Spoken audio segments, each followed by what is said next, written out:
Before we begin, drop your city and the time on the clock where you are right now, because what you're about to hear feels like something out of a late night true crime marathon, except it happened in broad daylight, right in his own driveway.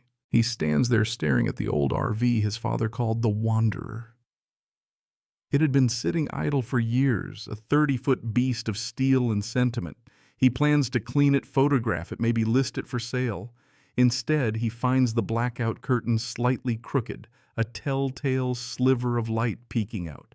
That should have been his first clue, but in grief, details often slide past like half-remembered dreams. He pushes open the unlocked door and bam, there she is, pajama pants with cartoon cats, a bowl of Fruit Loops balanced like it's a crown jewel, and an expression that screams, "You're trespassing in my breakfast nook."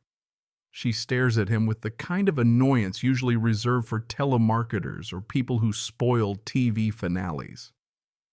Historians still argue whether the sound of her chewing was the most disrespectful part of the whole encounter. When he insists it's his father's RV documents in hand, she doesn't flinch. Nope. She rolls her eyes, accuses him of forging papers, and declares, "My cousin let me stay here." Right. The only cousin in this story is Lucky Charms. The audacity is so blinding, he almost misses the next move. She whips out her phone, dials 911, and with an Oscar-worthy sob routine, tells dispatch. A tall, angry man is threatening her. Now picture this. He's 10 feet back, arms loose at his sides, still stunned while she's spinning a yarn about being all alone, so scared. By the time the cruisers roll up, lights bouncing off every manicured hedge in the neighborhood, the stage is set. Officers bark commands like he's public enemy number one. Neighbors peek from blinds, popcorn practically popping. One cop pats him down while the other scribbles Brenda's sob story into a notebook. Even when he produces the will, the death certificate, the title, all of it, they shrug and call it a civil matter. Civil, he's the grieving son. She's been living 2 weeks on his property, eating cereal from his cabinets. Yet the law draws the line not between truth and lies, but between who's crying loudest. When they finally threaten to arrest him, if he so much as speaks to her again, the humiliation burns deeper than any insult. That night in his father's armchair, anger crystallizes into resolve. She may have won the first round, but he knows every petty smirk, every false tear that this war is just beginning. And unlike Brenda, he keeps receipts. The next morning, the RV still sits there like a bloated tick in his driveway. Curtains drawn, Brenda nesting inside as if she's queen of the cul-de-sac. Neighbors glance over fences, and suddenly his reputation is on trial too. Gary from across the street, usually quick with a wave, pretends his petunias need emergency hydration. Brenda's poison is spreading faster than gossip at a bake sale. But then he remembers something his father drilled into him: document everything. So he installs 2 high-definition cameras, one zoomed tight on the RV door, the other sweeping the street. Their unblinking lenses become his silent allies, capturing every theatrical gasp, every trash bag piled high, every moment Brenda lounges in a lawn chair like it's her beachfront property. Quirky tidbit cameras don't lie, though some cats still try to attack their reflections on screen. That's when he finds his General Miss Diaz, a lawyer with a desk stacked higher than a Vegas buffet plate. She listens to his story and leans forward like a chess master spotting checkmate 3 moves ahead. "This isn't just trespass," she says. "It's fraud, theft, and maybe elder abuse. We're hitting this from both sides, civil eviction and criminal charges." He nearly wants to applaud. Still, the siege drags on. Brenda grows bolder, setting up tacky flamingo lights, holding loud phone chats about her evil nephew, meaning him, even inventing Amazon deliveries under his address. It's psychological warfare by way of yard sale aesthetics. And the historians still argue whether those pink flamingo lights were her greatest crime. Then comes a turning point. Mrs. Gable, the quiet neighbor with roses sharper than her pruning shears, murmurs across the hedge, "That woman is a liar. Your father never let anyone in that RV, not even me with casseroles." More importantly, she reveals Brenda's husband borrowed money from his dad, a big undocumented loan. Suddenly, it all clicks. Brenda isn't squatting for shelter, she's squatting to destroy evidence. The RV isn't just a vehicle, it's a vault, and she's guarding it like a dragon on stolen gold. Armed with this revelation, Ms. Diaz moves fast. They file an emergency motion pushing for a civil standby to enter the RV under police escort. Meanwhile, he digs through every drawer in the house, every shoebox of receipts, searching for proof of that loan.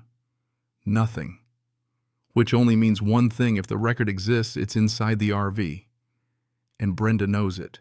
Then Lucky Breaka's cameras catch her husband lugging in a portable generator after 10 p.m., rattling the whole block like a motorcycle stuck in a washing machine. When the cops come for the noise, she spins another lie about refrigerated medication.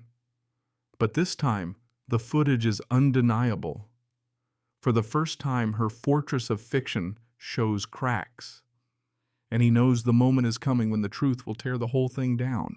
Court feels nothing like a driveway drama. Fluorescent lights, polished wood, a judge whose gaze can freeze mid-sentence. This is where lies either collapse or calcify.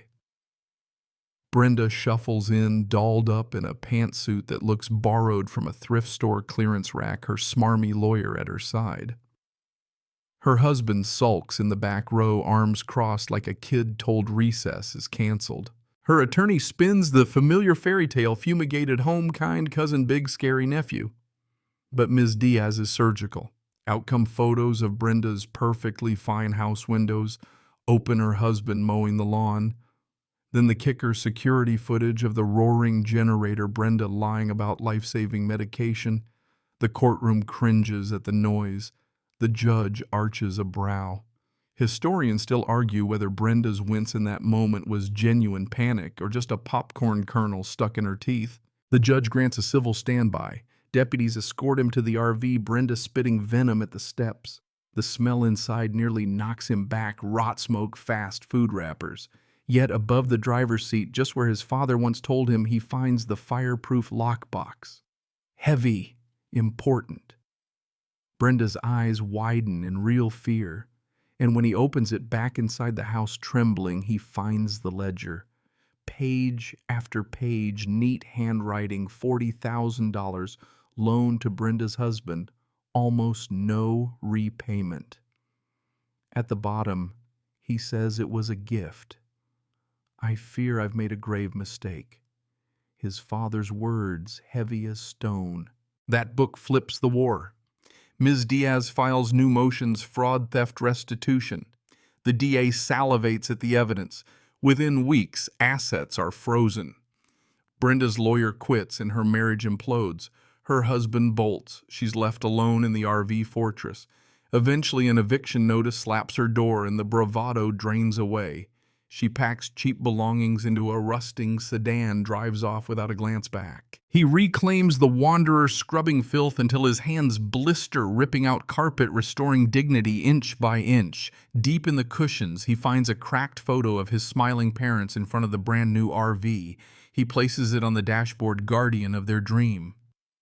Months later, justice rolls through. Brenda's husband pleads out 2 years in prison. Brenda gets 18 months and a restitution order.